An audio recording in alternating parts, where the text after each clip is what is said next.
found myself a place where I could lay in ambush if ever I saw them come again. Into it, I put some of the muskets and gunpowder that I had with me, making sure the muskets were still in good working condition. Every day, I climbed to the hill near my fortification and scanned the horizon again with my spyglass so that I would not be taken by surprise if the savages should return. For I was convinced that there were savages, and they were from the lands off to the west. I reasoned that they occasionally voyaged out in their canoes, met savages from other islands, and fought them, and that the winners brought their poor prisoners over here, where they killed them and scattered their bones. In this strange state of fear, I stayed close to my fortification. After years of building and hammering and living a carefree life, I put an end to my inventions. I was afraid that the noise of driving a nail or chopping a piece of wood would be heard by the savages, and they would know where I was. I was uneasy at making a fire lest the smoke betray me. Instead, I found a cave, and I did most of my cooking deep within it. And thus I lived, now in constant fear, and passed my 23rd year on the island. One morning I awoke just before daylight, and, scanning the island once again with my spyglass, I was surprised to see the light of a fire at the shore about 2 miles from my fortification. I was terribly surprised and much afraid, too.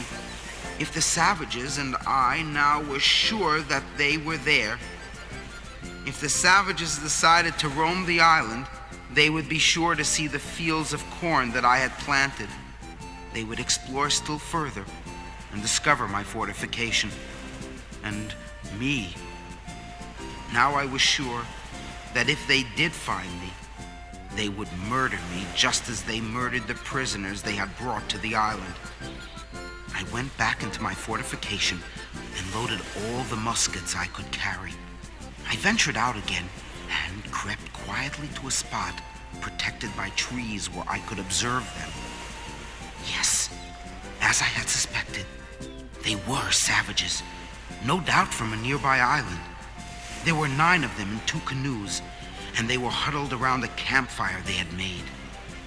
They must have come in with the tide, and I suspected that once the tide went back out to sea, they would get into their boats and return to their own land. And so they did. Once they left, I crept down to my campfire site and saw a dreadful sight. There, around them, were the bodies of the prisoners they had brought with them and killed. Would they return? Would they search the island? Would they find my fortification and me? Would they decide to murder me too? These were the questions spinning through my mind. What would be my fate?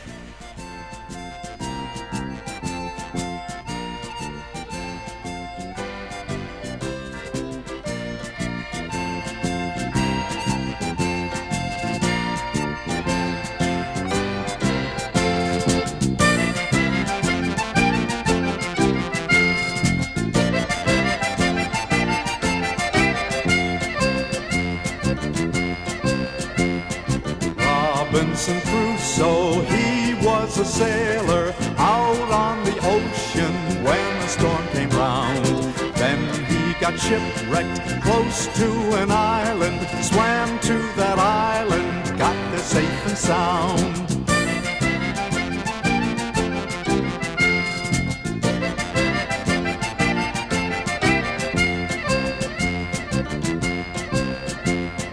Robinson Crusoe lived on an island. He was alone